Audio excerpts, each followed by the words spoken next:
This meeting's called to order at 6:05 p.m. November 14th, 2016. Stand now for the invocation and the Pledge of Allegiance to the United States and Texas flag. Shall we pray?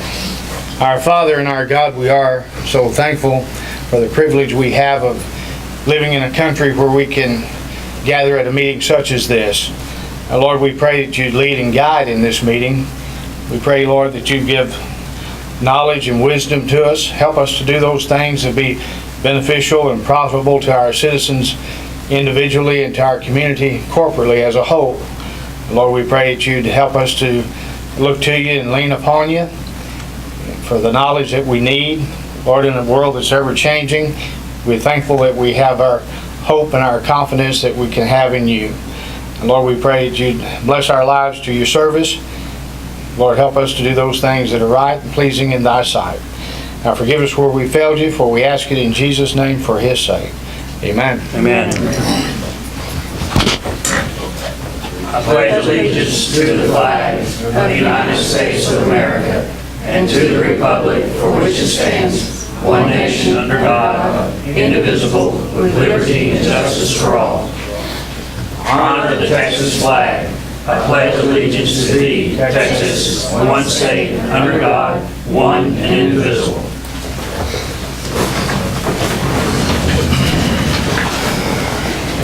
And do roll call. Joey McCarthy, Brandon Thomas, Rick Jordan, Here. Tom Brandenburg, Here. Amanda Willows. Here. Let the record show absent Joey McCarthy and Brandon Thomas. Also present Mayor Bart Jaton, City Attorney David Hamilton, and Assistant City Secretary Tricia Smith taping the minutes.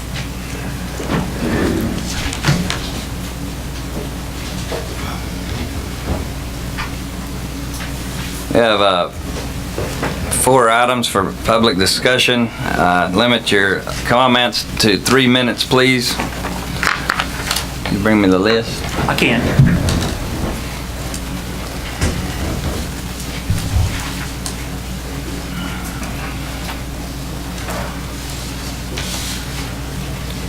Debbie Offit, 305 Town East Drive.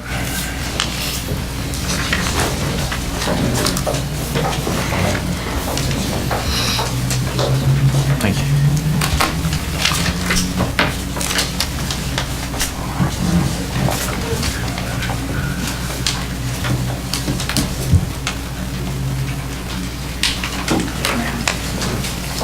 Thank you. My name's Debbie Offit, and I live at 305 Town East. Is that better? Can you hear me? Okay. Debbie Offit, 305 Town East. And I'm against the zone change.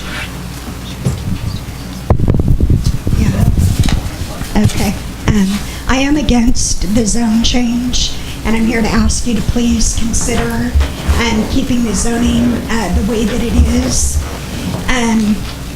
I live directly across the street from the bottom picture, and it floods in front of my house with any level of rain at all. It floods in front of my house.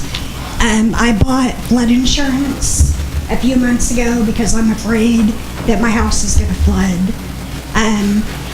Last week I came to the Street Zoning Commission meeting, and they've said that they are aware that it's a problem, and they are going to try to do what they can to look into what needs to be done in that immediate area. And they've also zoned it as a priority 1. So they have acknowledged that they feel there's a problem that they need time to try to resolve. One of the gentlemen at that meeting last week did make the comment that, and I totally agree with it, that until the flood situation is taken care of, we should not be changing so that 2 pieces of property can go on that lot that's directly across the street from my house. It's going to mean that the water is going to hit a lot faster, and it's not just my property, but it's the 2 houses beside my property as well. The second reason is that's a really tight corner right there. And if we put 2 houses on that property, it's going to mean double the amount of traffic, double the amount of parking, double the amount of foot traffic. Also, if we just put 1 house in there, then to me, it's going to be safer. There's not going to be as much foot traffic. And, I love the idea that I live in a community that is homeowners, because we take care of each other. We look out after each other. And, if we put 2 houses in there, I just believe it's going to become rental property. And I think the tenants are going to come and go. And literally, it is right across the street from my house. Very little distance between my house and theirs. And when you have tenants, that move in and out, it's going to be different dogs that I'm going to be exposed to. And so I really feel like if Mr. Ruthart wanted to build 2 pieces of property, then he should have bought a lot that accommodated for that. And I've lived there 6 years. I don't plan on going anywhere. And I just want to ask you to please consider keeping the zoning where it's at. Thank you. Thank you. Mr. Mayor, if I understood, Ms. Offutt's comments were directed toward an agenda item, 8C. If there's other people who are addressing an agenda item, they may want to wait until the agenda item actually comes up. And you're welcome to stay. We haven't got to the agenda item yet. Okay, I don't mind. Okay. That's fine. You want to do that? The Cindy and Lance and the Ruth Harts? Wait until the agenda item comes up and just for discussion? Okay. All right, we'll move on then. There's no more discussion for open to the public, so we'll close the public discussion now and move to item 7. Consent item, discuss, take action on A, monthly bills and purchase orders for October 2016, B, minutes for October 2016 city council meetings, C, financial update for October 2016, D, monthly activity reports for October 2016 from 1, Police Department, 2, Public Works Department, and 3, Reno Volunteer Fire Department.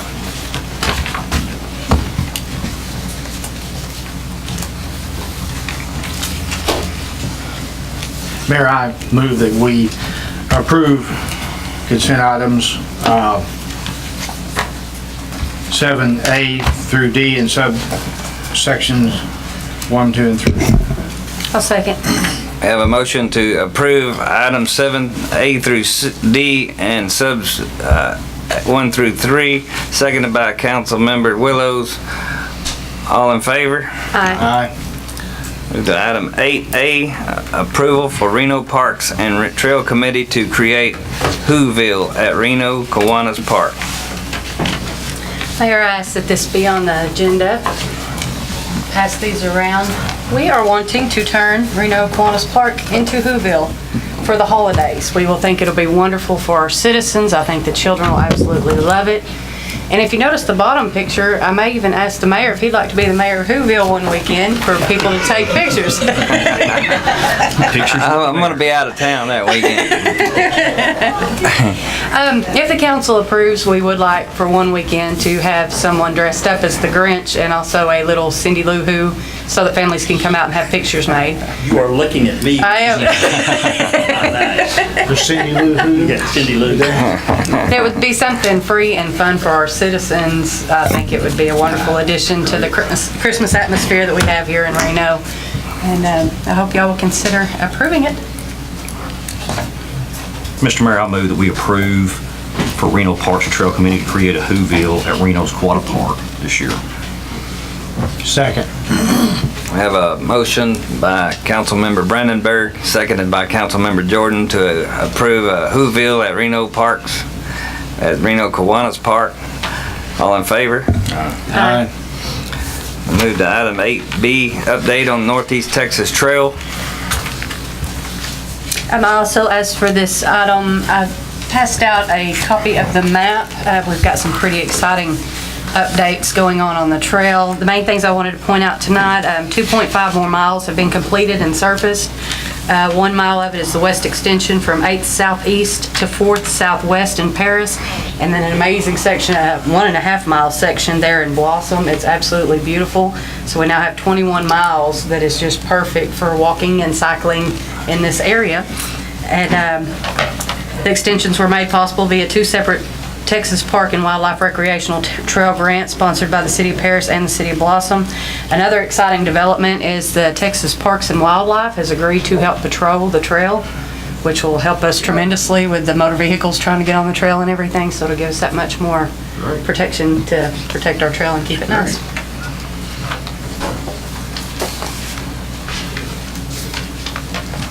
And we'll move to item 8C. Consider zone change request at 299 Town East Drive from R1 residential to R2 residential as requested by Ron and Doreen Ruthart.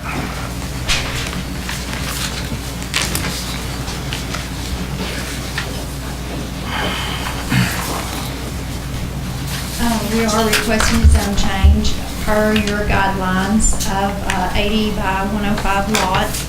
And that is the dimensions that 2 lots fit on that particular piece of property. And also want to address again that this is not rental property. These will be homes that will be sold to homeowners. Just because of the price point, no investor will buy a brand new brick home with a 2-car garage and use it as rental property. So that's not something that will happen on either one of the properties. Both the homeowners will own those homes.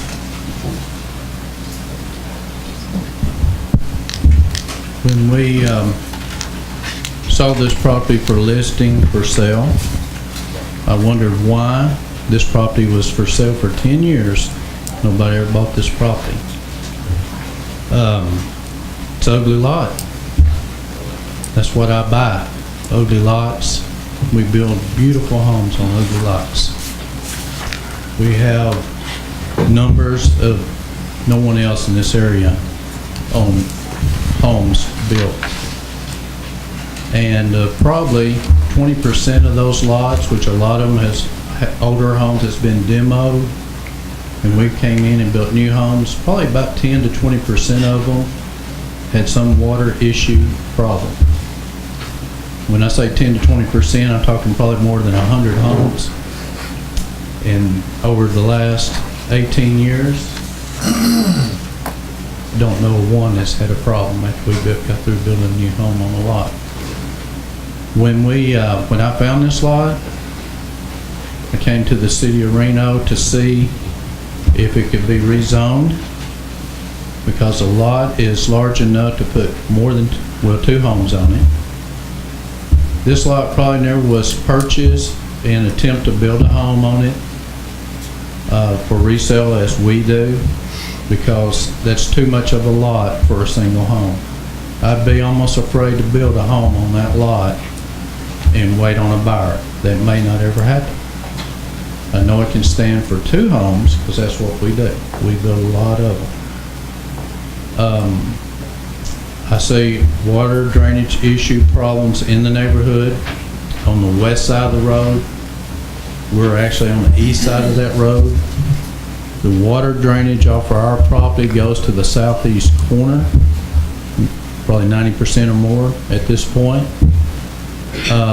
The lot is in bad shape, so when I go in and improve it and build these 2 new homes, I'm sure that the water issue is not going to be any greater. It'll probably be less as far as the west side where Miss Offutt lives at. And just really can't see a problem. I mean, the problem may be now, but not after new homes are built, because that's what we do. We go and improve property, we improve homes, we bring in better life for people with new homes, and we improve the city of Reno also. Great concern in the neighborhood on the west side of the road because of the water drainage issues from the properties north. But The driveway that I'm planning on putting in on that side of the street is 18, 19, maybe 20 foot south of the neighbor, Miss Offutt's, that lives directly across. It would be 18 foot south of her driveway. I can't see that being a problem for her. And I don't know what else to add that we hadn't already covered before. So, yes, that's it. Thank you. Thank you all. Cindy?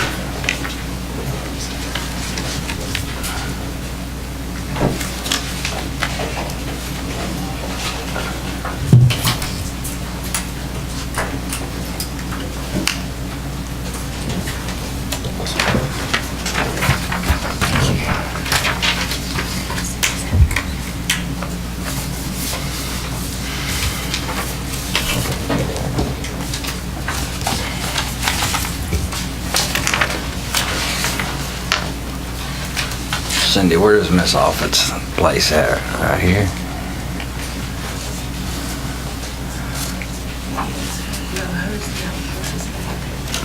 The lot is right here. Okay. This is around the curve. This is in front of Chris's house. This is actually. Location, I think this is the lot that's in question, and she lives directly across. Okay. This lot is. This is the whole lot, right? These two lots combined? No, just this one lot is where they want to put the two houses. Her lot is right here. These two are not. And so you can see that that is not two together lots.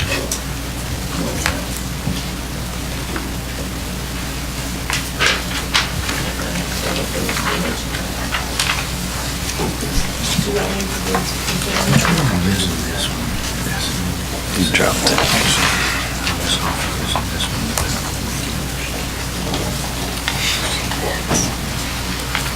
Thank you.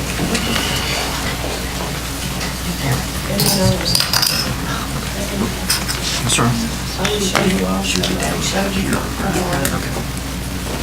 But these are the pictures of the water that goes through my backyard. As you see, the drainage comes here, the water is. Mr. Mayor, we're gonna, the discussion here is not open, and under the Open Meetings Act, I think everybody here is entitled to hear this. So if there needs to be a presentation, it needs to be to all the council, all together. Yeah. I didn't know you had to go up there to Well, I was the... just showing you the pictures because I don't have them printed out. It's what the pictures that we've done before. Well, no, hold on. You got to do it up here first, and then you can pass your pictures around. I didn't write the law. I'm just telling the council what it is. Well, I was just doing it like we did last time. Okay. Okay, my name is Cindy Ringwald. I live at 225 Town East. This property that we're referring to, we have a significant drainage issue on my property already. I've attempted to fix it myself and cannot. The property owners have already made our concerns known earlier this year on another zoning change request, which was denied. There's been no material changes to the property to make it where we would think that it would be good to change it now. So I request that it not be changed. The Ruthharts have said that they think that there won't be a drainage issue and that they built all these homes and they can keep it from being a drainage issue. I agree they can get the water off of their lot, but they can't control what comes across ours once it gets off of their property. Ms. Offutt and I came to the street commission meeting, and like she said, they recognize it's a problem. They said it's a priority one.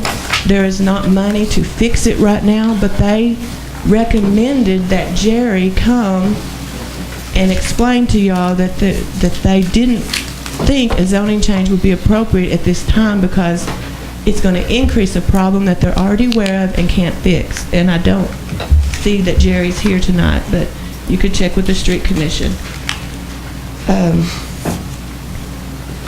The day after the last council meeting, when we tabled this, the Ruthharts put up a string line to show where the houses were going to be on the property. one of the driveways that he says is farther down from Ms. Offutt's is actually just right across, so it will still cause water to go onto her property. That driveway also goes over a manhole, which I'm not sure, but I didn't think a concrete driveway could be over a manhole. Another concern I have about that in this diagram is it shows that it is 14 foot from the property line. And in the paperwork that I gave you that has the plat of the property, there is a utility easement of 15 feet on the property line. So the house will be 1 foot on the easement as listed. If they scoot the house over to keep it from being on the easement, then already there's only 6 foot from the west side of that house to the middle of the property line and 15 feet between the two houses. So there would be, 12, 14 feet between the houses. And he keeps saying that this lot is way too big for one home. If you look at the plat, that lot is actually smaller than some of the other lots in this area. And so I really don't see how he can say that it's too big for a home. And then my next concern, besides the water issue, the water issue is the reason we're not wanting the zoning change. If he wants to build one house, that's okay, but we have seen the water. We know what it does. I have the pictures of my backyard that floods. Her house floods, the street floods. And the street commission even said that it's a problem. And so I pulled out my deed restrictions. And I bought my house, and I bought the lot next to me. And there's deed restrictions on that. And it clearly says that carries on to the other owners. It attaches to the land, and it carries on, whoever buys it. It also, on page 450, it tells that it carries on to whoever owns the property. On page 452, it says no lot shall further subdivide it in no portion less than all of such a lot or easement or any other interest therein shall be conveyed by owner. So he couldn't sell, according to these restrictions, he can't put two houses and sell half of it to one and half to another. It also says that no portion of the land may be developed or redeveloped otherwise than how in accordance with the original intended use. It also says only one single family resident may be constructed on each individual lot. And then it says that can only be changed by a majority of 75% of the homeowners. I don't know where y'all live. I don't know if you live in a subdivision or not. But if I wanted to just have anybody be able to do anything, I would have bought a piece of property somewhere else. But when you have deed restrictions, you think that that's going to protect you from somebody doing something exactly like he's trying to do. And I would ask that you as council members consider that. We have bought our homes. We have lived here. We pay taxes. We support this community. We volunteer in this community. We purchase items that pays your sales tax in this community. The Rutharts do not live here. They do not plan to live here. They are buying a piece of property that's intended for one home and trying to double their profit on it. And if they were not aware of the deed restrictions, then that is their problem. Miss Ruthart has been in real estate for many years, so I'm sure that she knows of them. It's just not been mentioned prior to this. And I would just ask that you please consider the fact that it's been turned down before, and maybe Ronnie's feel on that's why this lot had been purchased is because it's an ugly lot.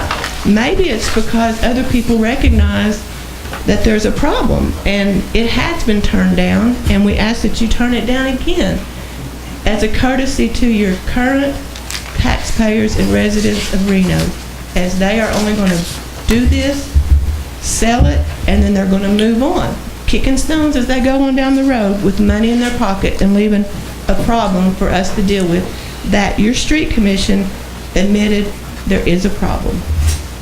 Thank you for your time.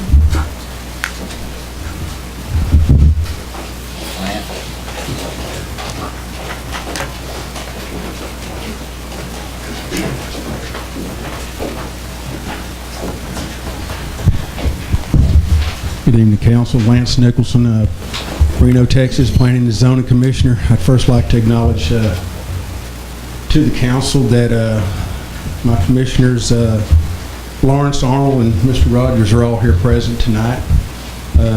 Mr. Kinslow couldn't make it. But we voted on this issue as a commission a couple months ago, whenever it exactly was, to decline it.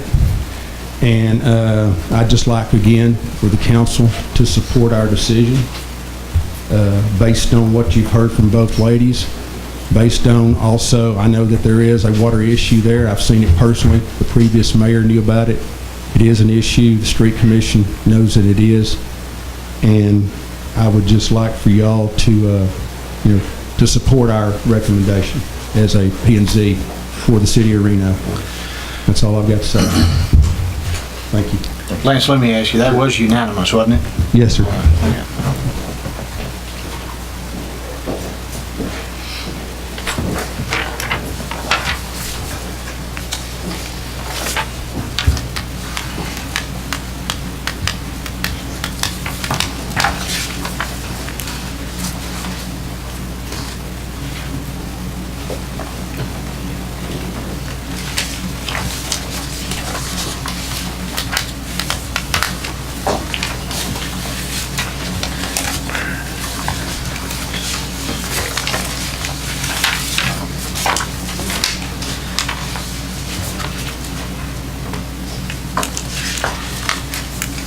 Mr. Mayor, after listening to the Ruth Harts and the adjacent property owners in this area, and in consideration of the decision by our Planning and Zoning Commission, their recommendation to decline this, the restrictions that are in place, the deed restrictions, and the consideration of the feeling of the adjacent property owners, I make a motion that we decline the zone request at 299 Town East Drive from R1 to residential R2. I'll second. Conversation, Mr. Mayor, the city is not a party to the deed restrictions. So the city does not have a dog in that hunt. Now, I understand they're there. I've talked to Ms. Ringwald about that, but the city cannot enforce deed restrictions. That's not our job, and we don't do it. So that being in the motion, it may look like the city's taking a position on the deed restrictions, and you can't do it. I'll strike the deed restriction comment out of the motion. Thank you, Mr. Mayor Pro Tem. Sir. I'll second. I have a motion by Council Member Jordan to decline the zoning change from R1 to R2, seconded by Council Member Brandenburg. All in favor? Aye. Move to item 8D, City Council Policy on Committee Appointments.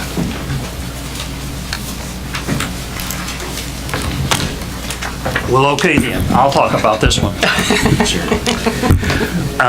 There is in the rules of procedure for the council a policy to be followed regarding the appointment of people to various committees.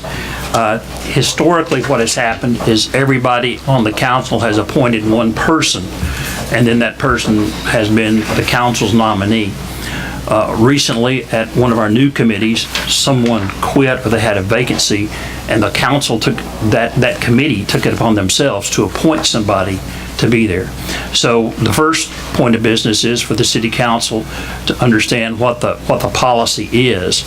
And the policy on the books is that council members may make nominations, but it's up to the mayor to appoint them. Now, you can change that if you want to, because that other system's been working. But the policy says the mayor nominates people. So we need to keep that in mind. If you want me to change the policy and write it up where everyone does it themselves, we can do that. The other thing is, and maybe this goes to the next agenda item, Mr. Mayor, is E. I really think that with the growth of the city and the appointment of these new committees, that it's incumbent upon staff and perhaps me to begin to have orientation with these new committee members on what they can do and what they can't do, so we can kind of give us some information up front on what's taking place. And that's the reason those are on there. Those two. Sir, if I understand it correct, the mayor has to nominate a council person, but a council person can nominate a committee member. That's correct. Okay.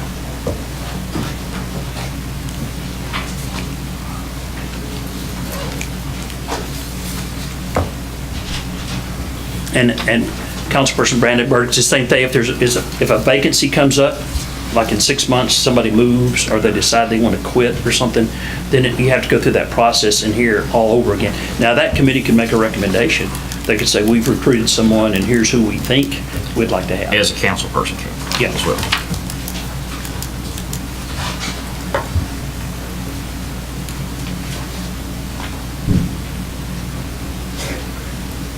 And I don't know that this needs any action other than if you want to start setting up time for new committee orientation as well as elected official orientation for the city. For that to happen, within 30 days or 60 days after they get appointed or elected, that we have our own orientation for those people. Because I know it takes a while to get your sea legs everywhere you go.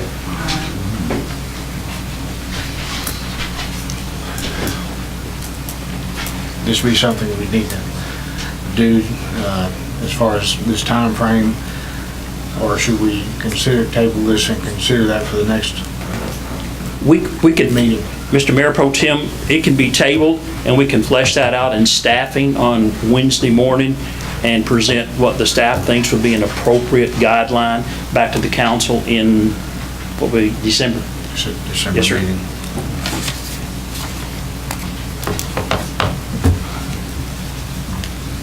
The motion will table it. Somebody going to speak? Mr. Mayor, I'll make a motion to table the issue concerning elected committee appointments and the orientation for those appointees until the December meeting. I'll second. I have a motion by Councilmember Jordan to table items 8D and E, seconded by Councilmember Willows. All in favor? Aye.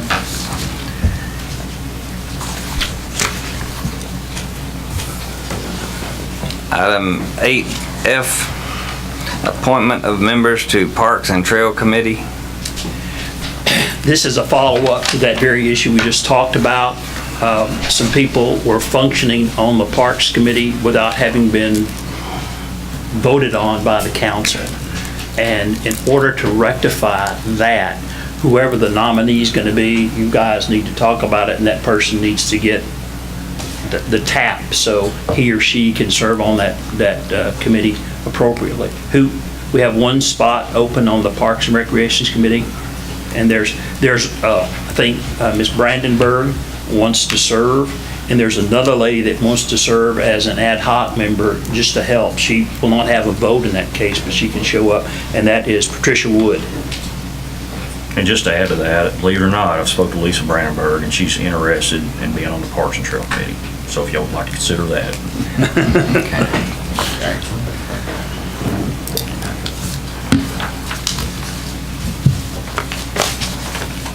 This does need, Mr. Hamilton, a motion on this, right? You need a motion to appoint whoever you're going to put on that Parks and Recreation Committee. Tonight? Yes, sir. Okay, that opening on the parks? Okay. Mr. Mayor, I'll motion that we appoint Lisa Brandenburg as a member to the Parks and Trails Committee. I'll second. Have a motion by Councilmember Brandenburg, seconded by Councilmember Willows, to appoint Lisa Brandenburg to the Parks and Trails Committee. All in favor? Aye. Item 8G, appointment of member to Cemetery Committee. Maybe the Assistant City Secretary can handle this one. People are tired of hearing me. I don't mind it. Okay? Basically the same thing here. We had a lady that was originally appointed by Brandon Thomas, and she just got to where she couldn't make it here because of her work schedule. So the same thing happened. Someone was appointed to that committee. And actually, we thought that she resigned. It was a misunderstanding. It was a misunderstanding, so she wants to remain on the board. But at the October 2016 cemetery meeting, the board accepted her verbal resignation and wanted to appoint someone else. But at this point, it's still perfectly fine if you guys want to appoint Lisa Brandenburg to that committee. And then there's another lady that wants to be an ad hoc member also, but she's very involved with the cemetery. She has 7 lines of family buried there, and she's going to be buried there with her husband too. So she wants to be an ad hoc member as well. She doesn't get a vote, but she wants to do the work. Her name is Jenny Carter. Mr. City Attorney, this council needs to, on these committees, the ad hoc position on the Parks and Trail Recreation and on the cemetery, we need to have a motion if we want to have these two as ad hoc members. I think no. I think if these people, if the committee wants them to come and help, understanding that they're not voting, they can do that and just label them as that. So long as they report back to you and say, hey, we've got these 3 people that are helping us out, and they come to committee meetings. They just can't, they just don't have a vote. They just don't get to vote. Okay. More the merrier. Mr. Mayor, I'll make a motion that we appoint Lisa Brandenburg as a member to the city, or the cemetery committee. Second. What about the ad hoc? We don't have to do that, Mr. Mayor. We'll just do the one that's going to vote. We have a motion by Councilmember Brandenburg, seconded by Councilmember Jordan, to appoint Lisa Brandenburg to the Cemetery Committee. All in favor? Aye. To item 8H. Before we get into this, I'd like to recognize our Boy Scouts in the audience tonight. Proud of all you guys. And these Boy Scout leaders, if you ever have a problem, you need to consult with them because they're taking time out. And I can personally speak for Mr. Charles Taylor there, Mike Taylor, that he will definitely be there for you for some really, really good advice. And I'm sure the other gentlemen that have taken their time to teach you something that I'm sure that they are upstanding, that they'll give you some good advice too. But you always need to consider that. Mayor, we appreciate y'all allowing us to be here today. Great to see you. Yeah. Glad you're here. Glad you're here, definitely. Y'all gonna ask some questions? Do you want to take this time to do some interviews? We can do it right now. That's what the mayor said. We'll take about a 10-minute recess or 15-minute recess, and you guys can huddle up here and talk to people if you want to. Yeah. It's time.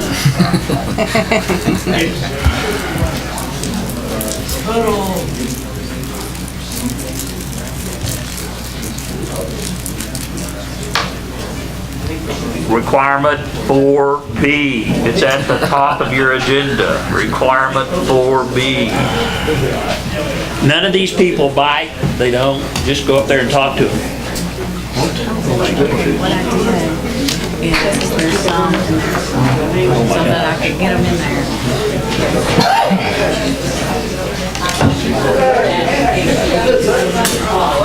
Now this is what youth leaders. Guy just looks like.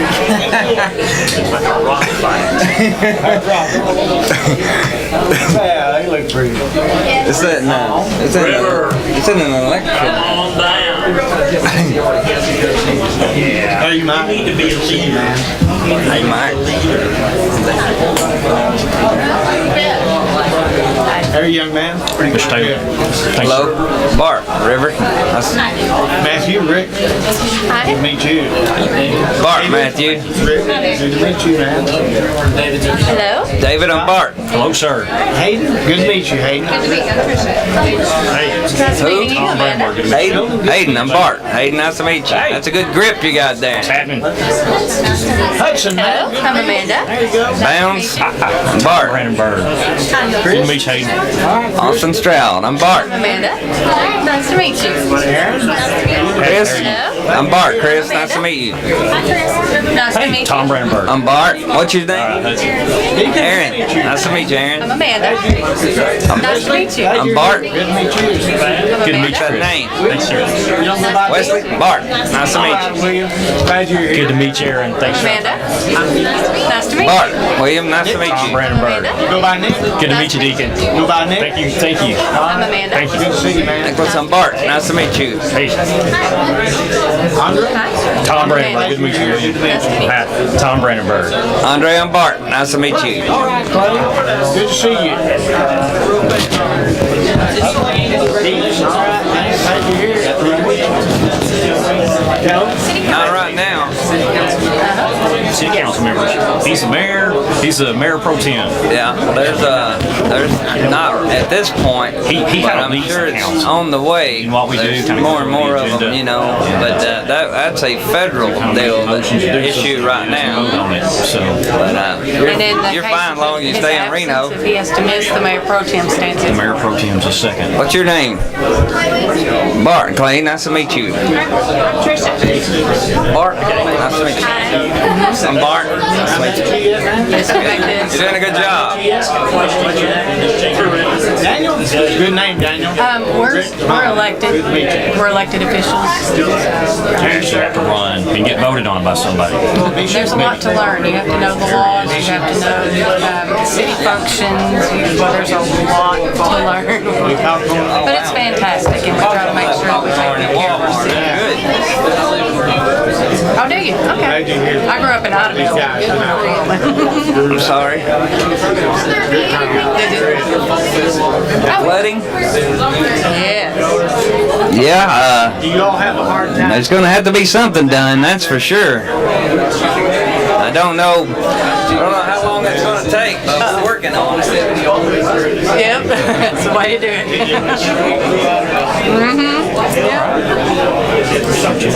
Yeah, we enjoy this. There's days that it's not fun, but most of the time it's fun. It makes them hard to go.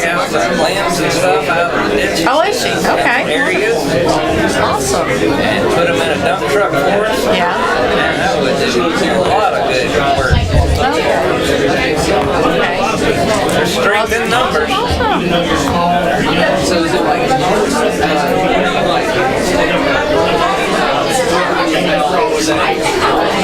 Every 2 years. And it's in May. Elections are in May, I think. Right? Yep. Something in May. No Kenny Payne. Every 2 years. You live in Avery? My wife's from Term Avery. limits. Term limits. Yeah.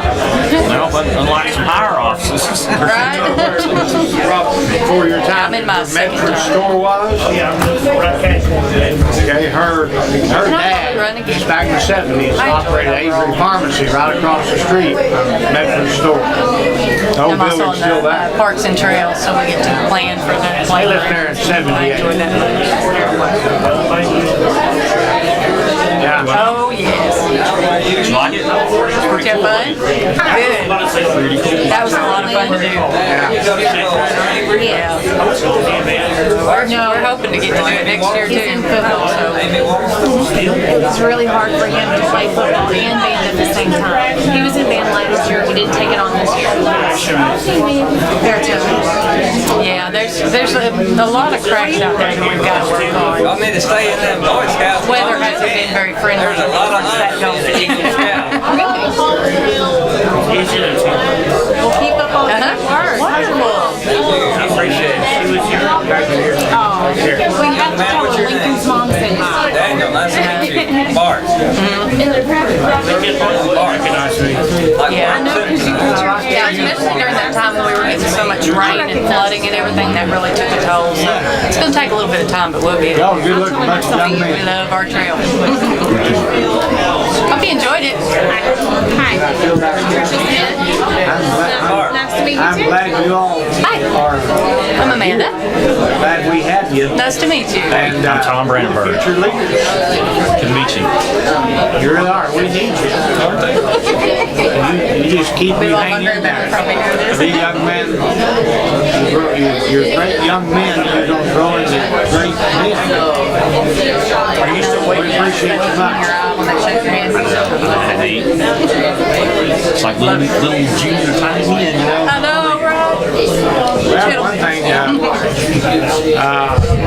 The Boy Scouts. dedication to the job, Organization.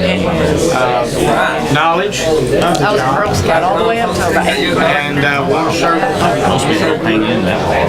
Concerned about Really gave a lot of incentive to do so, because as you got older, you got to do more mature things. They even took us to Mexico. We got to go see what Mexico was like. We went to Acapulco, Mexico City, Cuernavaca. We'll take the experience ones when the opportunity arises. We also, we take them straight out of the academy. Most of the time, when She did all kinds of things. there's That's good. That's straight what out of it's the all academy, about. How are you? Hey. most smaller towns, that's where they start. Because the larger towns usually have more requirements as far as experience. Oh, This no, is it's where fine. you I'm get the enjoying this. It's called an agenda. You see it there. Agenda. You can skip In that larger towns, yeah. for the important Because everybody's got to start somewhere. you want to talk about. But You can skip down to their as far as patrol officers, we hire straight out of the academy. Now, as far as the chief or the lieutenant, they have to have experience. There's no script as far as wording. What are the white? It's just a discussion. Well, you basically good have to be able to come in here and do a lot of work. You gotta go to school, you gotta learn something. You have to be able to communicate with the public, you have to be able to communicate with the council, and you have to make everybody Two happy. women that spoke That's here, the topic. they live in this area right here. What I do is when the council members have something important, they send the One of them lives in this house right here. discussion on the agenda. You can't see it, So but then the council members, they can come in here. on this, they get where this street is, at this end of the street, So they get there's to a vote. vacant I just lot. help prepare it for them.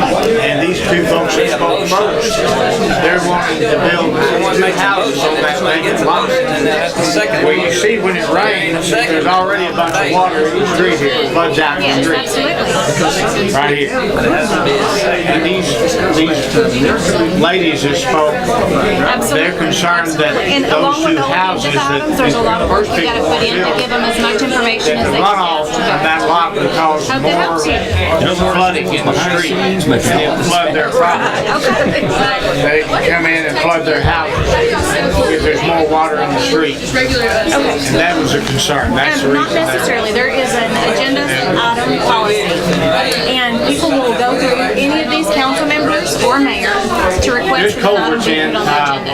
Now, the regular in monthly this area, items, like these things, the consent items, primarily this is a regular there's item, just and we put those on there every There's month. no culvert But for all to of carry these things, groundwater. people have to Just a request for curve. this to be put on the agenda. So they Back email when this me, area was and developed, then I print it out, back and in the I early obtain as much 80s, information about these items as 5 we years ago. possibly can, and we put them in Probably the packet, and then we send the packets out 37, Friday 38 years night to ago. all the council members, so they'll have the information City, to there was study it not before that they come many in on Monday. ordinances in Reno at the time. If there had been, there'd been more So it gives them culverts as put much in information as instead of just possible so they curves. can make their And he would have carried determination the on water how out. to The vote. fire chief's right But over what, there. this is what we got to deal with today. He's a fire captain. Today, if you're putting in these streets, it'd be culverts. Fire captain. So that's the problem. Look me in the eye and make sure my hand on it. And you keep your record of it, Well, it wasn't, it's not so much that there wasn't enough population there, it's just nearly 40 years ago when this was built, this was put in. Included in the minutes. There wasn't that many codes and ordinances in Reno. You could get by, you could do things like this and not have to put in culverts. You didn't have to worry about all the information. taking care of the water issue. And therefore, we have problems today because of that. The mayor and the secretary. Now, today, you have ordinances and codes you have to go by if you're going to put in a street. So, but it doesn't solve the problem. Finally seen they're getting 35, 40 years ago. Yeah. Wow. It's getting. Yes, sir, man. Way in Talk to you. Boston. This area up here is pretty rough, and then out there, all of this. Collin County is just pretty nice. Oh, what is it?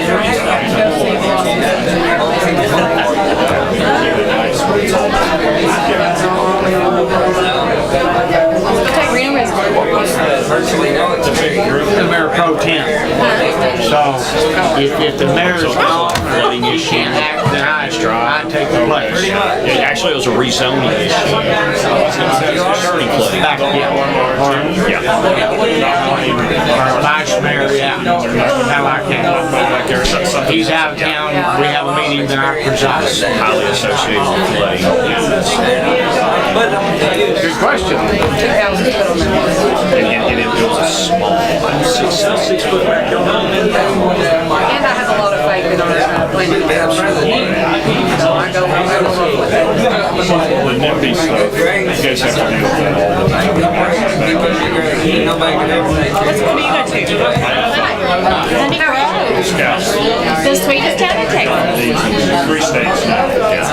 There's always something. It's always something you wouldn't believe. You don't want to say small town Are you in politics, the band? but I mean, this is a small community, you know? They did a good job. Do you live in Paris? Biggest concern. Okay. Yeah, I got you. Good. If we allow people to burn, then Oh, yeah, absolutely. say if it's extremely dry, it's very windy, fires will spread and they can burn quickly. Don't give up on college.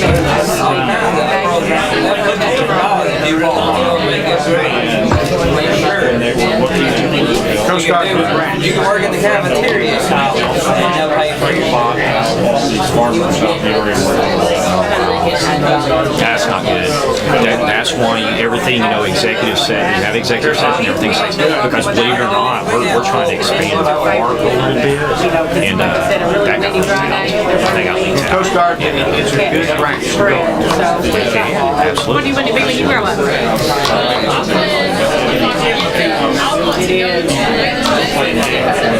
Exactly. And that's a big deal because it's taxpayer money that's going to come right back up full circle, to pay for the You sales. study, you make good grades. That's great. You'll get out of what you put into it, you'll get right back.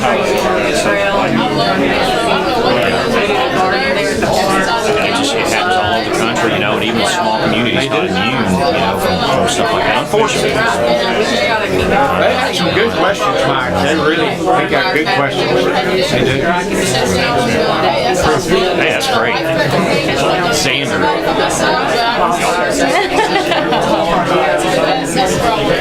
Good for you. You keep that goal held on to that. You got a girlfriend? That I don't, I'm not sure. Do I know? Where they put on it. Is there anyone here that's got a Boy Scout uniform that has not asked a question yet? 3, 2, 1. Okay, you guys need to check with either Mr. Taylor, Mr. Babb, Mr. Dawson, Mr. Hammer, Miss Hammer, and find out what your schedule is. You're welcome to stay here for a while. I said it'd be about 8 o'clock before we got finished. The council still got some agenda. And what I want to say to the city of Reno for letting us do this. Thank you. You're welcome. Thank y'all for being here. Thank you very much. Thanks, sir. Get it going places. Young men. It's fun. It's a good question. Mine was lovely.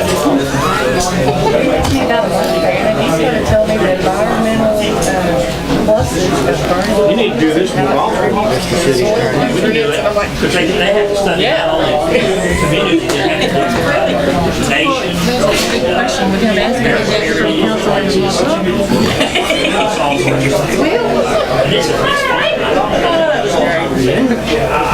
I've enjoyed it, guys. Thank you so much. We truly do appreciate it. Are you gonna tell us next week at my place or Calvary, which is his call? That is actually beneficial to our environment and replaces nutrients into the soil. Oh, that's right. We just don't want to burn him out. See you, Mike. He said, I love gardening.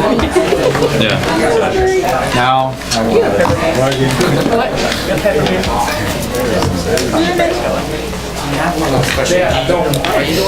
Does the minutes? The minutes and the agendas, yes. Okay, so do you guys do this mainly to keep track and help y'all We do close this. smoother, or the meeting close smoother?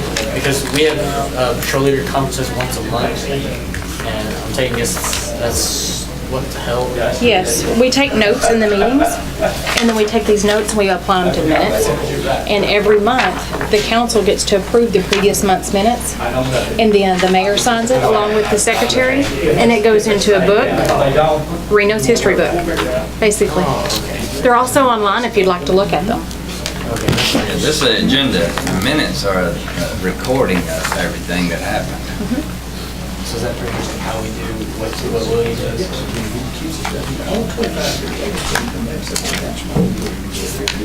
Yes. Yes. It's our senior patrol leader's turn. Yeah, that's why I asked. Wonderful. Nice to meet you, Mr. Zamino. Thank you, guys. All right, thank you. Appreciate it. Mr. Taylor?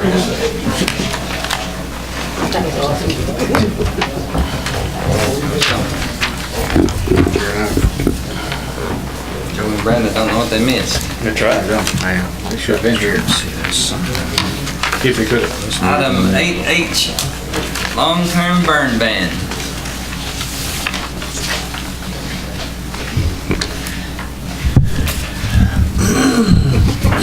We put this on the agenda because of the dry weather we've been having, on the drive college. Me and Chad have been talking, he can give you a whole lot more information about the burn ban issues and since he's first. We're not gonna recommend a long-term burn ban at this point, I'll let you talk more about that. So a few weeks ago, we requested an emergency burn ban, and Mayor put it in for 7 days. That just had to do with the current weather at that time and what was going on. Currently, the conditions are getting worse. They got better after the burn ban expired. Right now, I don't think we need a long-term burn ban.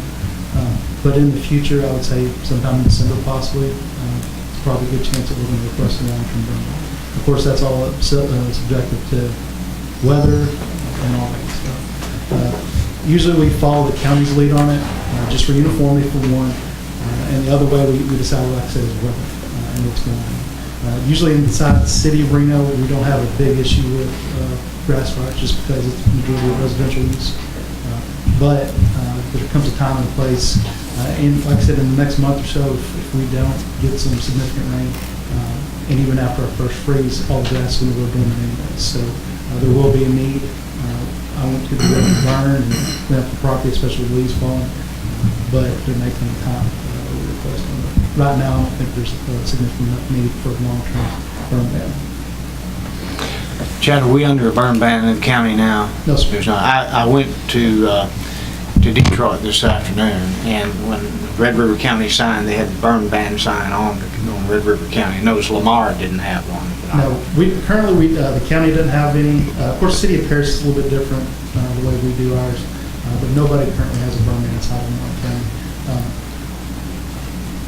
It's possible. I've talked to emergency management coordinator for the county, so is Chief Birch, and I do foresee it in the future, but not right now. I don't think there's significant enough need.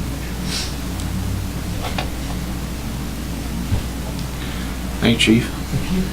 Thank you. Thanks, sir.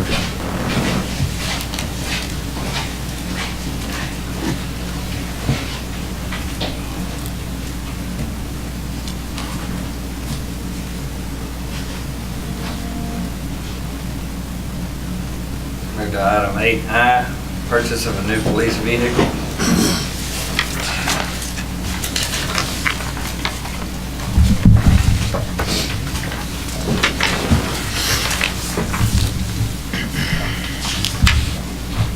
Got some updated information here. As of today.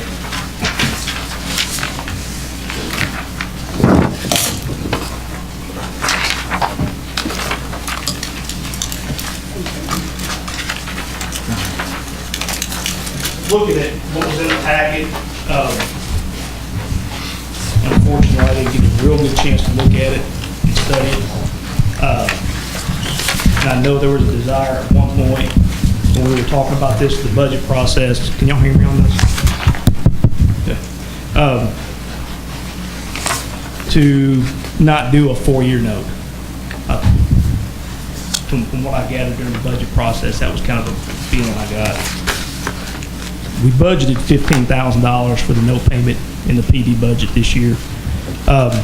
Looking at what was in the packet, the 3-year note, the note payment was going to be $15,380.93. And that was going to be a consistent 3-year note payment throughout the time of the note. I went back to the bank today, talked to Reggie again, reworked some numbers. He told me it would kind of fluctuate depending on when you started the note, how much if you paid within the first 12 months, which I'm pretty sure we would probably try and do in times past when we've done that. We would usually make a first payment pretty quickly. That made the interest go down quite a bit. It's the same rate. The total vehicle price is still the same, $43,298.40. Again, that's fully equipped, striped. I will have to pull some equipment out of the old car, Unit 7, the radios, radar, video equipment out of that car, put in the new one. But other than that, it's fully equipped. For instance, hypothetically, if the note started on February 1st, the total interest due for the life of the note would be $1,556.80 versus on the one that was in the packet, the total interest would be over $2,800. And this is hypothetically if we made the first payment March 15, 2017. So that would bring the payment down to $15,000 the first year, $15,000 the second year, and then the third year in 2019, $14,855. But it would save us about $1,300 in interest. Bring the payments down a little bit, keep the payments within the budgeted funds, and help out that way. And this, Chief, for 2-1, talking about, is that called delivery for 2-1? Yeah, because if the purchase of the vehicle is approved tonight, I would order it tomorrow. It would be, from talking to them a week or so ago, he told me right around 60 days delivery time. That's getting the vehicle in, build it out, whatnot. They do vehicles for all over North Texas, really all over the country, but they do a lot around the Metroplex. So they're pretty busy. I know at one point, mid to late September, October time frame, he was telling me it was looking at 90 days turnaround time. He said they were able to get caught up in October, and they've shortened that turnaround time. So you figure at the latest February 1st, execution of the note, and then like I said, in the past we've usually tried to make a payment right there pretty quick within that first 12 months. Get that down, that brings your interest down some. Yeah. Through your note. And the car, you're saying you use some of the equipment out of the old car, but this is striped and all. Yep. It'll be almost identical to Unit 10, the newest Tahoe that's out there now. When would you have it in service? I'm hoping January, February. And again, these dates on this note were hypotheticals. Yeah. So I was trying to come up with a decent guess, best educated guess. And I was thinking what the dealer told me. I padded it a little bit because I think February 1st is a little bit more than 60 days out, isn't it? probably 2.5 months. I figure the holidays you're gonna have something. Something's gonna go down slow during the holidays, really, that always does, so.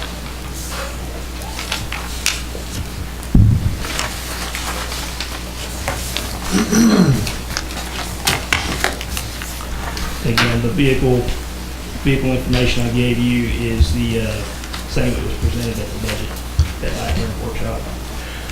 What, on this, of course, this is the sale price, $43,298. Right.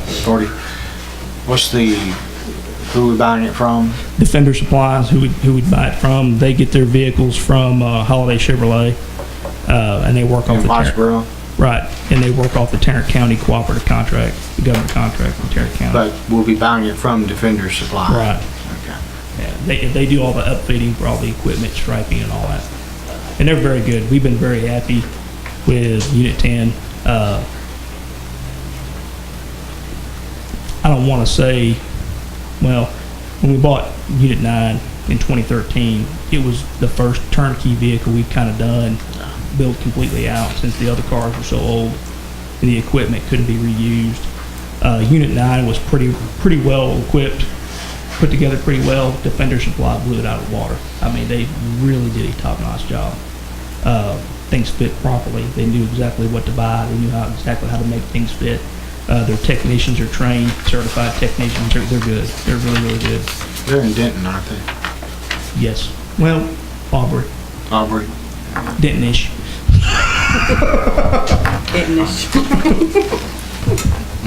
But we've been real happy with it. Looks good. We get a lot of compliments on it. I know we took it to one of the officers' funerals in Dallas this summer, and we got a lot of compliments. And there were some good-looking cars in that procession. We got a lot of compliments there. So I mean, it functions real well. The lights work like they're supposed to. If there's something wrong, they back it up.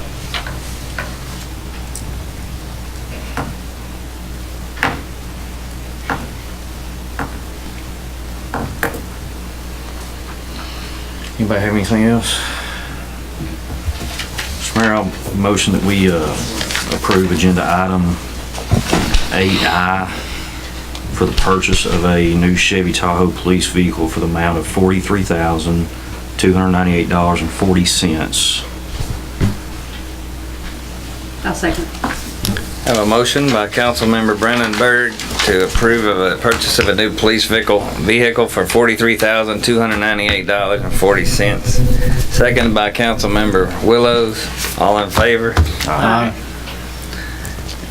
Item 8J, approval of estimate number 350151 from TSM Consulting Services. Chief Birch, you want to help me out with that? I'll help you. Well, previously Chief Birch and the previous city secretary met with Robbie, which is one of the main guys from our IT department, and he presented an idea. You know, these phones that they have, they're updated phones that work off the internet instead of telephone service. And with these new phones, they have a lot of different capabilities of what we don't have right now. One of them for sure that we know of is you can have your main greeting. You've contacted the city of Reno in Lamar County, would be great. For the police department, press 1. For utility, 2. Municipal clerk, 3. You know, you've got that greeting and that capability. You know, that would cut down a lot of our time on that. On this estimate here, it shows the very first item there, that is for the server pack. That's everything included in that. And then the extended warranty. And then they gave us an estimate for 14 phones, and we kind of figured that that's probably what we would need if we were to do this, is 14 phones. And that's that total price there, the $29.82 with a warranty on that. And then the item down there that's $1,300, that is basically the switch. That is what the phones is going to work off of. You plug them in with a network cable instead of a regular, like a landline phone. Yeah. And it's also going to help network as a switch. So, and then there is the pre-planning and their on-site installation and network cabling changes. The next page is just a little note from Robbie explaining the quote. The phone service itself would be $109 if we choose to go with that. And we're allowed 5,000 outbound minutes, 5,000 inbound minutes. That would keep the city credit card on file. And if we ever go over either of those, it would automatically take out another $109. It would just, it's kind of like a backup on that. We kind of figured it. We might end up saving some money in the long run, but it's just, it's entirely up to you guys if you want to go with that or not. Now, I have a question just because I'm not up to date on all of this kind of stuff. What happens in a power outage with a system like this? We would require one landline phone. Absolutely, we have to have one. Plus the generator will kick in, so that the generator will take care of the power issues. The issue you'd have to worry about is if the internet service goes out. I know the internet service here is a lot better than it used to be. I know a couple of years ago something like this come up and it wasn't even an option because the internet service just wasn't strong enough to accommodate it. Now it is. The phone system, this would give us a lot more features, and not just us, PD, the city. A lot more features and flexibility and capability that we don't have now. For instance, the PD line is forwarded to our cell phones 24 hours a day, 7 days a week. We have to be physically at the office to forward and unforward those phones. So somebody has to come up here, change it out, manually key in the forwarding process. You probably remember, go through all that. This voice over IP system, because it's internet based, there's actually an app that works for this system, and we'd be able to do it from your phone. You'd be able to assign you can actually assign certain phone numbers to pick up at certain times. You can assign it to where it rings everybody's cell phone at all during certain periods. There's a lot more things you can do with it. Voicemail, I think one of the features I thought was pretty handy. If you get a voicemail on the system, you can set it up to where the voicemail will come to your inbox as an email. So you don't have to go, if you're gone or something, you don't have to be there at the office to get in your voicemail. It'll come to your phone as an email. There was another feature too that he said, I'm sorry, that another feature, if you have, he can connect, somehow your Outlook email can connect to your contacts. And let's just say if you send me an email and you have your signature and your phone number, you can click on that phone number and it'll automatically call you. Yeah, it works with your computer network, so it works with your computers and everything. This is the information. Another big feature that I like she was talking about the auto attendant. When you call, you get an auto attendant, and it tells you, if you're looking for a certain thing, press 1, 2, or 3. We have the problem at the PD because the lines are forwarded to our cell phones.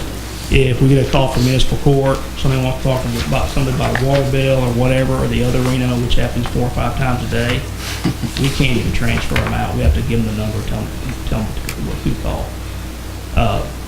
This system would allow us to forward that from a cell phone. Again, a lot more flexibility. I think the customer service would be a lot better because we find it kind of comes across that, well, we can't forward you. Explain to them why, but it just kind of it's not very user friendly. How, this system that we have now, Tricia and you and I were talking earlier, it's what, 6, 7 years old maybe? I would think so. There's a question as far as what can be done with the announcement on it, as far as the incoming call, maybe choosing an extension. We don't, like the greeting, yes. The greeting.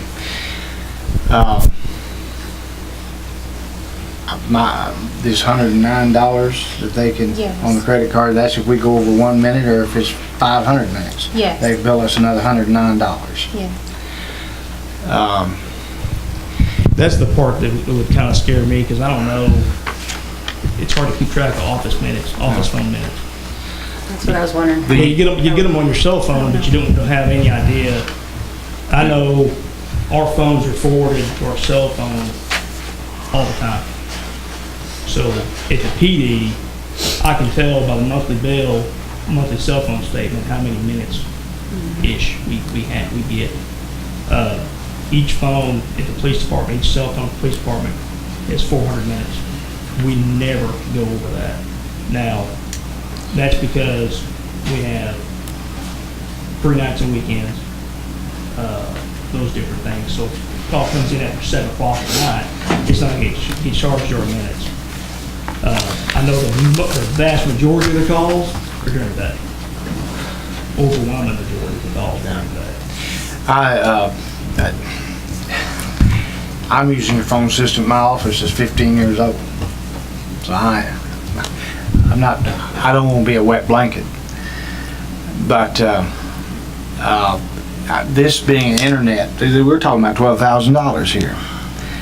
This being an internet phone, I know we have one landline phone, but you need to get a chance to talk to Honey Grove, did you, this afternoon? I know a couple of years ago, the city of Honey Grove went to an internet cell type phone system, and they were dead in the water. They had issues. Serious issues. And it got where you had to call, if I remember right, you had to call the water department where a landline was to get them to forward the phone call to City Hall. And they finally got it all worked out, taken care of, or whatever. It may not be this company at all, but it was something similar to what we're talking about here.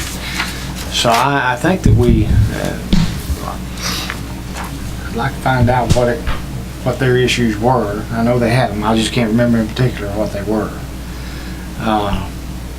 What was I'm sorry. Go ahead. I thought you were done.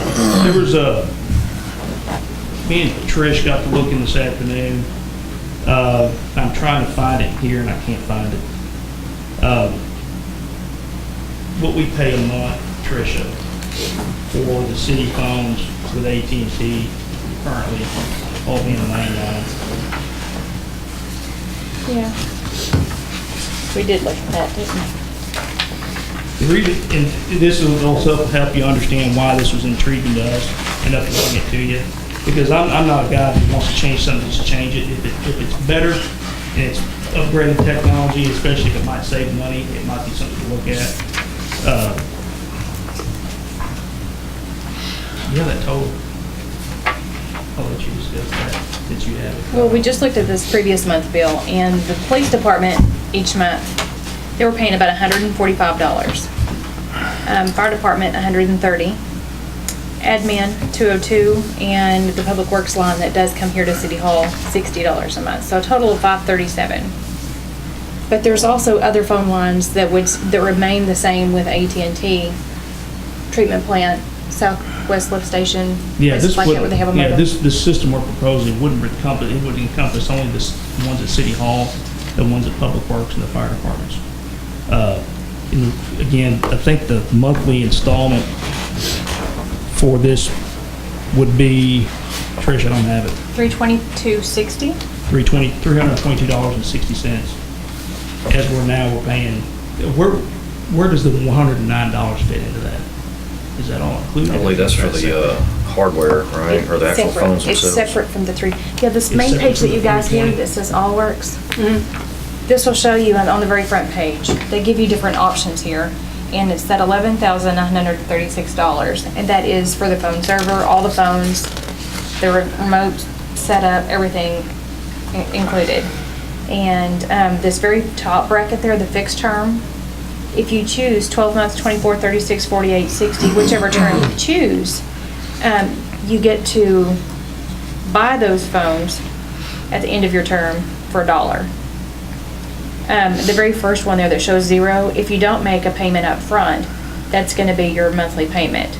For 12 months, it will be $1,071.70. For 24, $553.54. But if you do make your first payment up front, it lowers your monthly payments for this.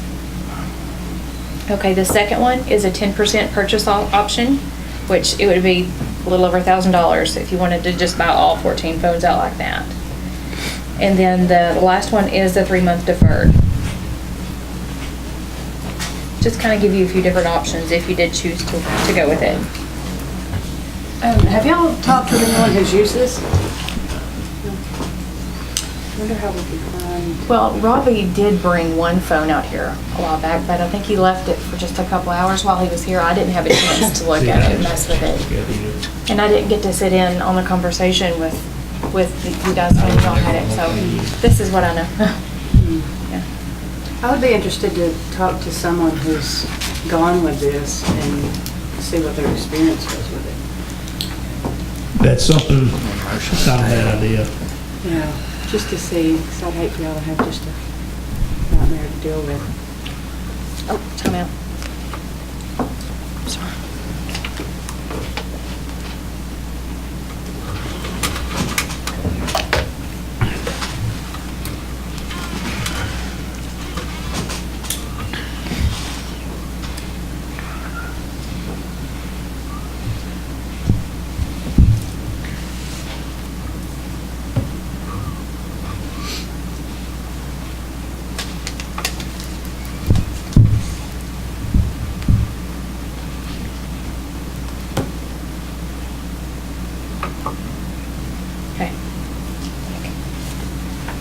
Ready? It sounds like it has some great features and everything, but I can't imagine if it had some pretty bad bumps in the road at the beginning, what that's going to do to y'all's day. And I would just like to reach out to somebody who's had it for a little while and see what their opinion is. I would like to know how you calculate how many minutes you use. AT&T, can give us some. But did they keep that with landline numbers though? That's something. No, I don't know. Because I know AT&T's in the process now of getting rid of their landlines. Who is our cell phone service through? Verizon. Verizon. Okay. So this is not going to affect our cell phone service one way or the No, other, it's just the as far office. as the billing. It's just the office number. Okay. Okay. What are we currently paying now for the phone service, the current setup we have? The monthly landline city phones, around $900 to $1,000 a month. And that's for all the phone lines, That's treatment modems, plants, everywhere. the lift stations, everything. That's the whole, every city phone. So this, with this, we'll be paying approximately what if we change to this? Same plus a payment?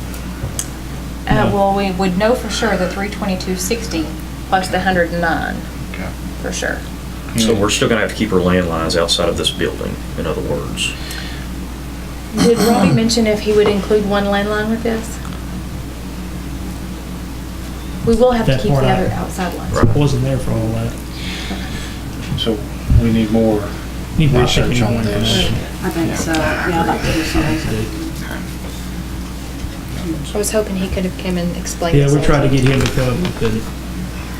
Because he's a lot better at explaining it than we are. Yeah. He understands the technology better and the features.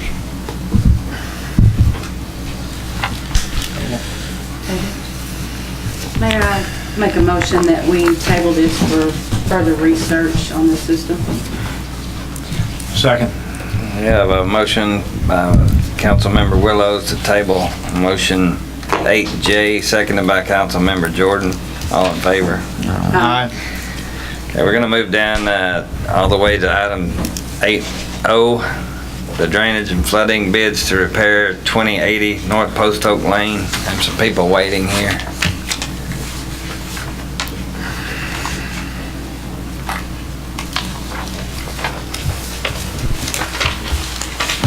Jerry Rivers couldn't be here tonight.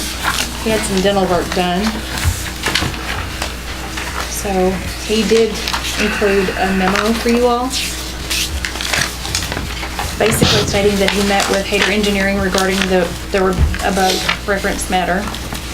He assessed the drainage issue, and after his assessment of the situation, he advised that although cleaning out the ditch would help it drain better, but he felt that most of the water was coming from the south end along North Post Oak, so it would not prevent the residents from flooding. It would require work in front of this property and down along North Post Oak. At this point, if we want to pursue further, we would have to hire Hayter Engineering to draw up a plan.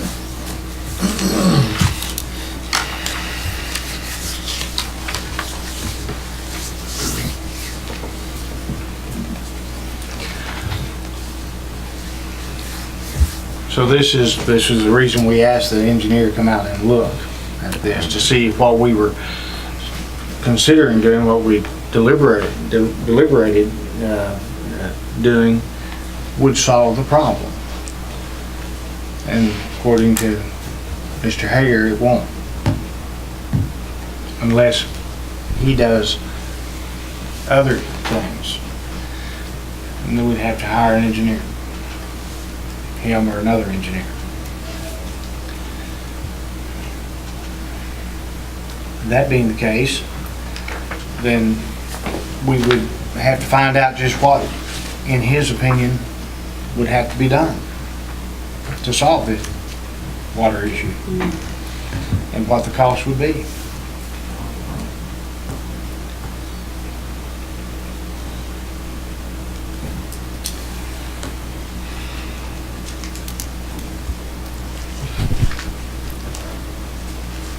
So in other words, the only thing that he told us was that the plans that we had are not gonna fix the issue, in other words. Apparently. Kind of, sort of, or yeah, the plans that Jerry had presented to us.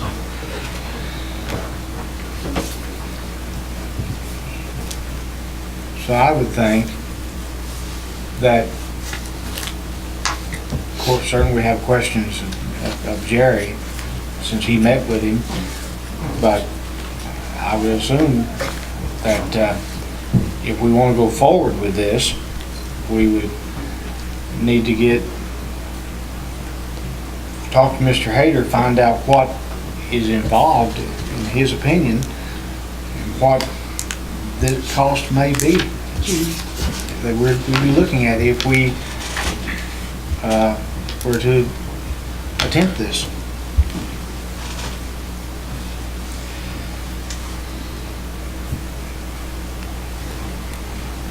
So I would guess my thinking is we need to table this until we can talk to him and Jerry and find out what we're looking at here.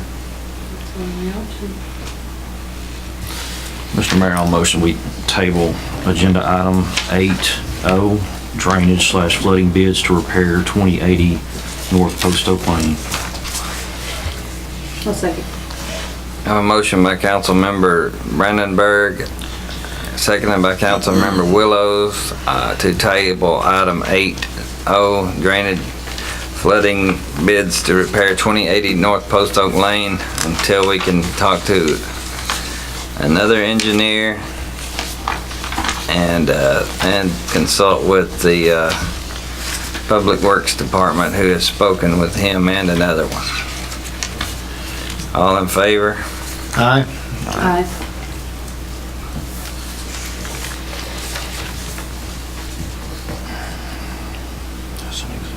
Move back up to item 8K, bids to repair drainage ditch in Pine Valley, low water crossing.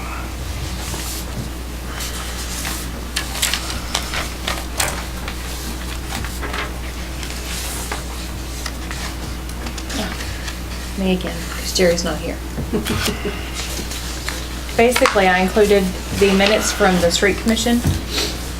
And this is ongoing, and they've had this going on for a while in their priority list. And he had a few bids here you can see in your packet. And the street commission made the recommendation to go with Drake Construction to repair that.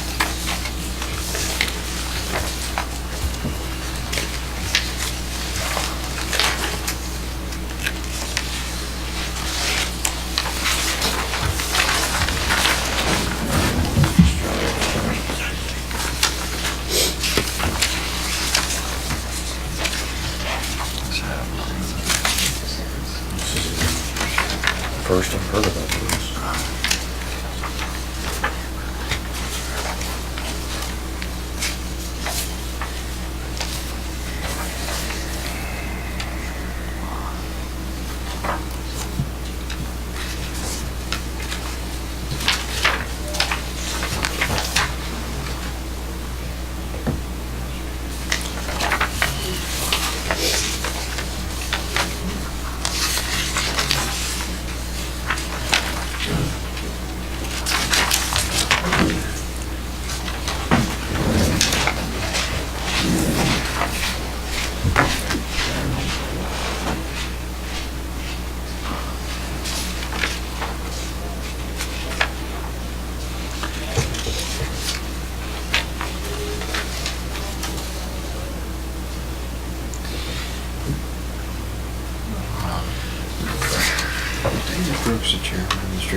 He's a member.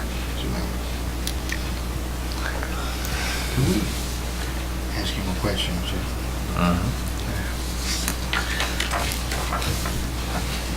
Mr. Brooks, this drainage issue in Pine Valley, where is that at exactly? You look too comfortable back there. I can't tell you the block number, but it's coming off of Mansfield, right there where Mr. Locke used to live. Yeah. Make the turn back to go west. There's always been that deal. Yeah. That's been that creek that comes from back up on Pine Mill, comes around behind those houses, goes all the way out to 82. Yeah, okay. And that's the, Is it Timberbrook? No, it's a block from Timberbrook. It's between Mansfield and... it's actually on Pine Valley Drive or whatever that is. Because I think that comes off of Pine Mill and makes a whole loop through there and comes back out on Mansfield. But it's right there at that one spot. There's a small tile under the road and it dips down and goes back up. And that has been flooding us for years, and we've been trying to figure out a way to... So what is the remedy here? If I remember correctly, I think it's in the bid there, they're going to put in 3 tiles and raise that up. Isn't that right? And I don't have that in front of me, but I believe it's... All right. So it won't be the dip anymore, it'll be... Well, now, I'm not saying, the way I understand, there may still be a slight deal, because they were talking about leaving the culvert out. It's 3 18-inch pipes, I believe, for 15 inch. That's what they were talking about putting under it. Instead of the one that we've got there now. They're going to bust up the concrete, relay it, force prep work on both sides. I'm no engineer, I don't know about that part of it. But they were talking about putting 3 in, because I questioned the same thing, was 1 enough, and they were saying 3 would carry the water through better. It's Right 3 now, 18-inch. there is cutouts on both sides of that curve for water to actually come across the road. Yeah, and I've seen it across the road. Oh, I've seen it big time. And we know we've got issues. We've got drainage issues everywhere. And we're just trying to, the ones that we've got the money to repair, trying to repair them. Okay. Y'all recommended this Yes. unanimously? Yes. Okay. Yes. Thanks, sir. Anything else? You can go back and get comfortable again if you'd like to. Thank you. Appreciate it. All right. Mr. Mayor, I move that we approve the bid from Richard Drake Construction in the amount of $32,945 as recommended by the Street Commission to repair the drainage ditch in Pine Valley low water crossing. I'll second. You have a motion by Councilmember Jordan, seconded by Councilmember Willows to approve the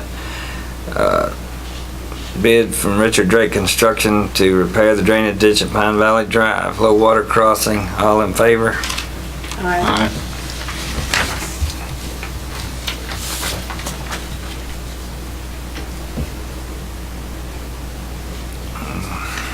Item 8L, approval to issue building permit at 299 Town East Drive. That would be me again. All right. You see a briefing sheet in here? And it basically tells you, I think you've heard everything about this piece of property tonight. You know, it's undergoing the zone change. It was until tonight. The owners submitted plans to build the house.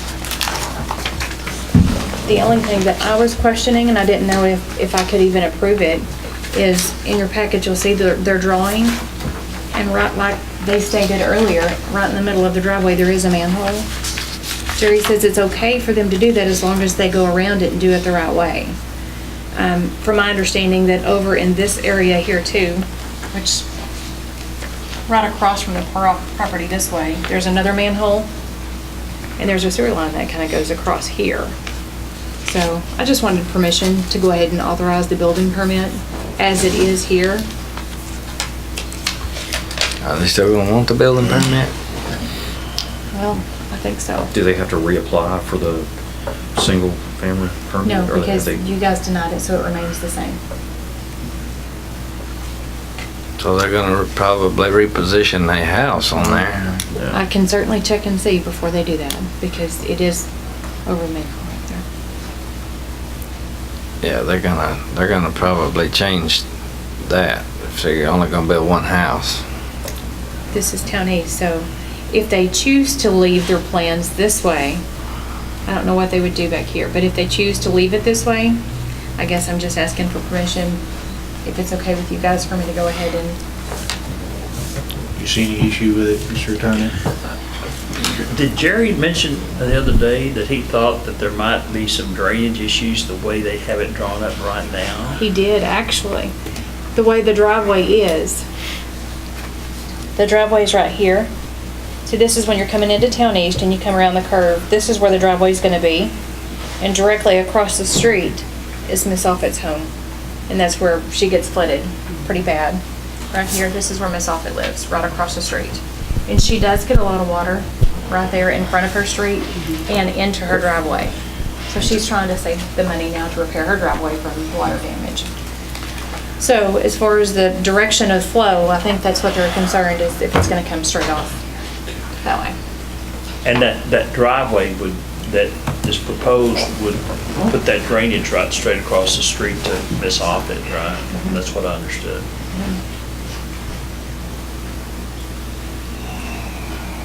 So that being the case with the water issue that we tabled this for, I mean, we declined the zone change for.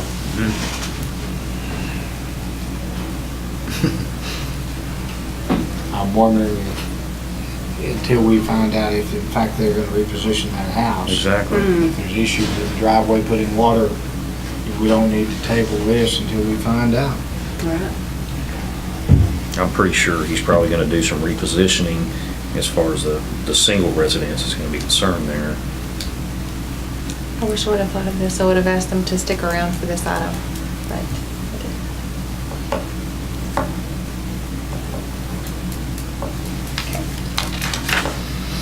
I'll call them and ask them while we discuss something else. I can do that. If they're gonna reposition their house. You want me to run out and give them a call? Yeah. I'll be right back.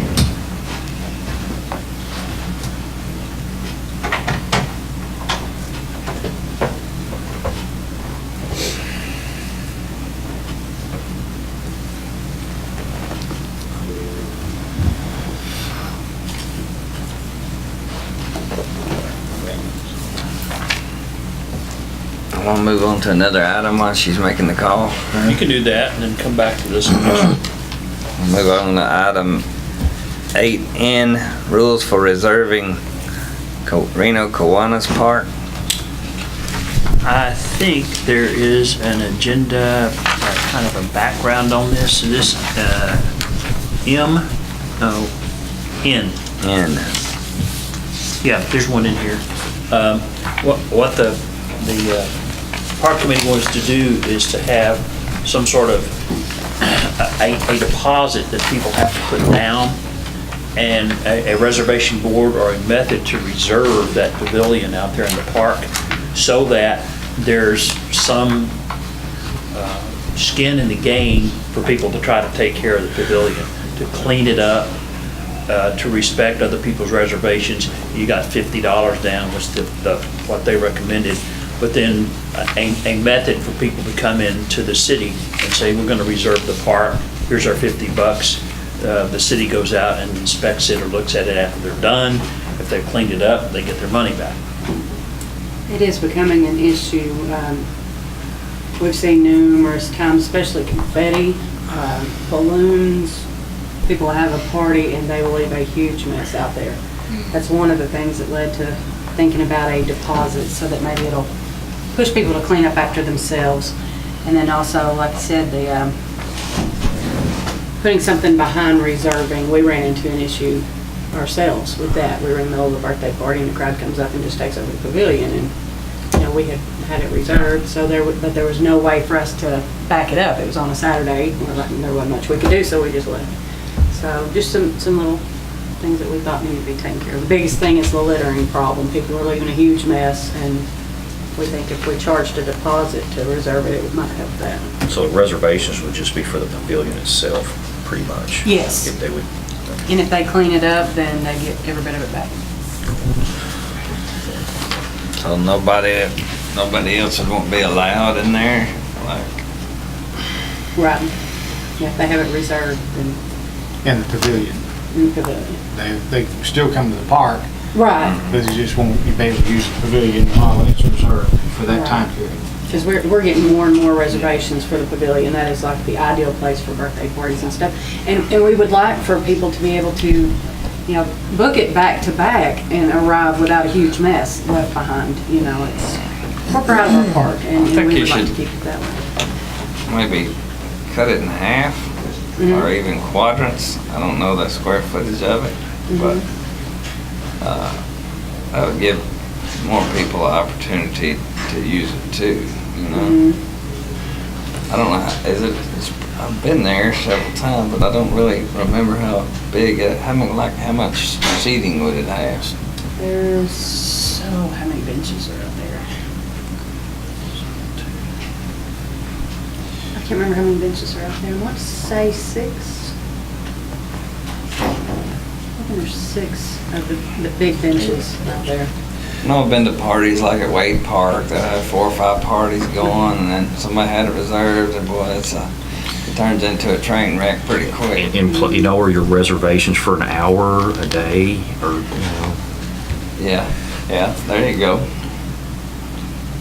And that is An hour at something. a time, that would be, if you want to do it 2 hours, you got to pay 2 deposits or however, Ideally, wouldn't it be good if again, we table this and let the Parks and Recreation come up with some suggestions, ideas on these rules, and then bring it back to council? That may be our best bet because we didn't discuss a time frame. So that is something that I think I agree with and, options for other And people then wanting to the use. fee, I think, is absolutely, the $50 fee to me sounds like reasonable. They get it back. When they leave, it's taken care of the way they found it. Yeah. And then the issue, if it's big enough to have 2, I'm thinking it's open air. If you have 2 parties going there that close together, the talk, the noise, I don't know if you Yeah, Wade except Park that's one of the issues that is a we lot ran bigger into. there. We have different. What if, Right, the issue we ran into, because we were having a 4-year-old's birthday party and a group of adults come down at the other end while we had this reserved, and we had no way to say, hey, we had this reserved, and the language use, it just totally ruined the whole party and we had to leave. who's the caretaker to say, the party's over right now and it's clean? I mean, if you done it by the hour, somebody have to go out there every hour and see if it's on clean. Saturday or something. That'd be Yeah. almost impossible. That's true too. See, that's one thing we talked about though. We suggested that possibly, if you guys would want to do it this way, the Public Works, they have someone that's on call every weekend and they have to come out and do checks. And it takes about 2.5 hours on a Saturday and 2.5 hours on a Sunday if you'd want them to drive by the park on those days to see. And that's something else you probably would have to work out a little bit more in detail. But Yeah. But the 2.5, it's an idea of the 2.5 hours that'd be the time a party's going on or at that time or whatever.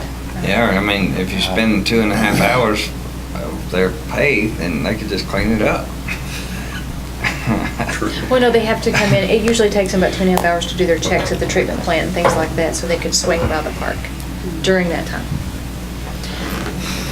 I know down east of Clarksville, my wife's family, Lane's Chapel Community Center, years and years, they had different activities in the community center. You have to reserve it, and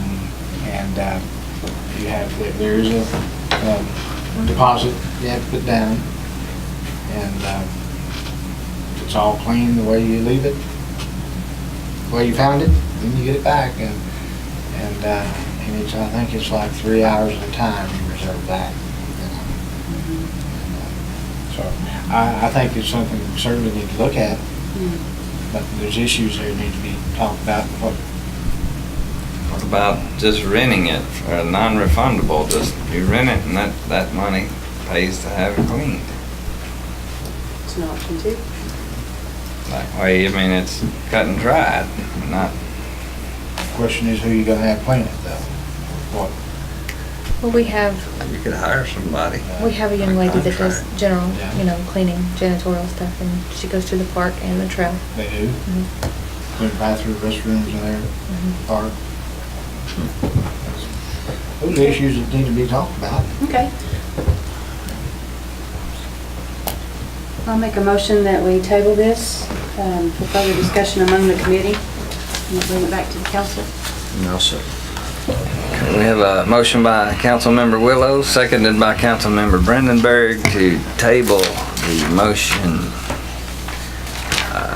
8N, rules for reserving Reno's Kiwanis Park.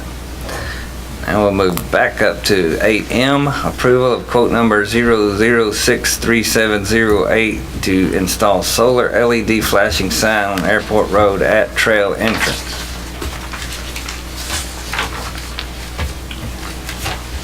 This is just the beginning of a little bit of work here. So basically, the Parks and Trail Committee, they're trying to make progress and improvements.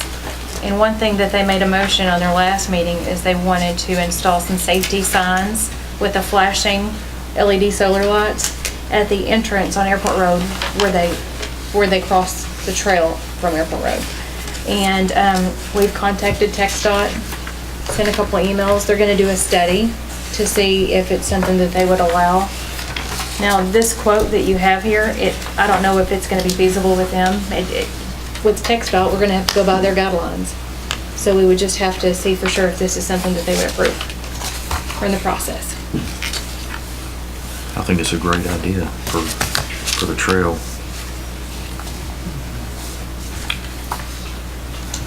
We think anything we can do to enhance the safety there. Absolutely. The traffic's gonna pick up.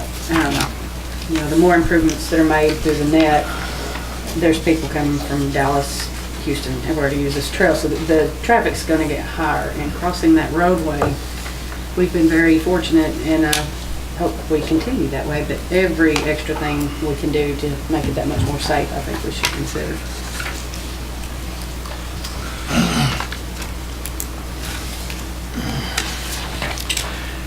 Mayor, I make a motion that we approve our quote number 0063708 to install solar LED flashing sign on Airport Road at the trail entrance.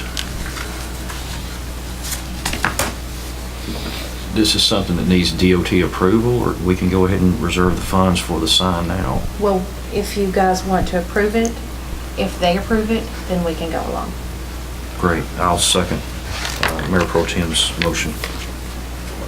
We have a motion by Councilmember Jordan, seconded by Councilmember Brandenburg for the approval of a LED flashing sign on Airport Road trail entrance. All in favor? Aye.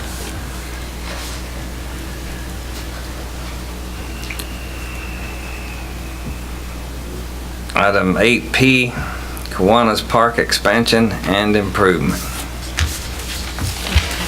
And I have to move to executive session.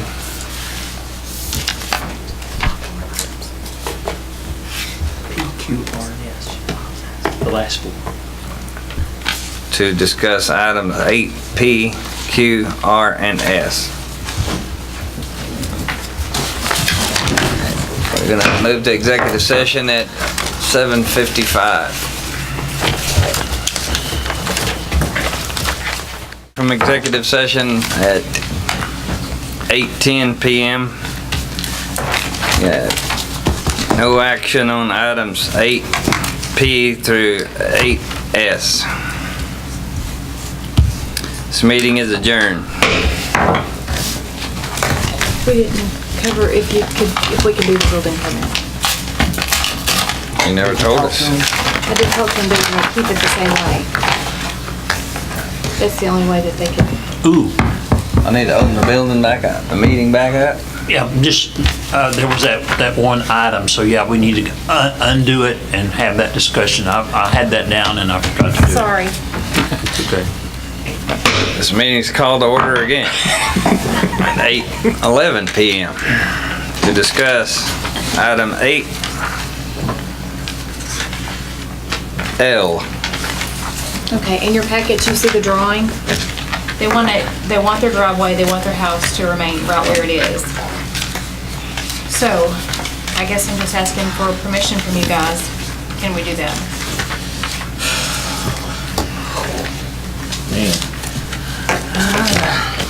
My copy of it. There been a drainage study on that up there at all? Any kind of drainage study Not that I'm aware of. after they put that in? Might be something you'd want to do before you give them a building permit, because we staffed about that. And I think that was, Jerry kind of said, Jerry has the impression that it might cause some more drainage problems to build it like it is. And he kind of did a drainage study. That's the reason the building permit was denied by staff the first time. They were just not sure that what they're proposing won't result in the same problem we're trying to avoid in the first place. They, at the very least, they may have to, if there is an issue, move the driveway. Well, I'm not a big fan of putting manhole covers in the middle of driveways. We fought that battle 2 or 3 times. While it has been done, it's not a real good, not a good plan. So that right there causes an issue with the driveway. Oh, yeah, and access to it as well. I mean, So we table this then, pending study? Yes. Pending study. Mayor, I move that we table the issuance of building permit at 299 Town East Drive pending a drainage study. I'll second. I have a motion by Councilmember Jordan, seconded by Councilmember Brandenburg to table the motion. 8L. All in favor? Aye. Now this meeting's adjourned.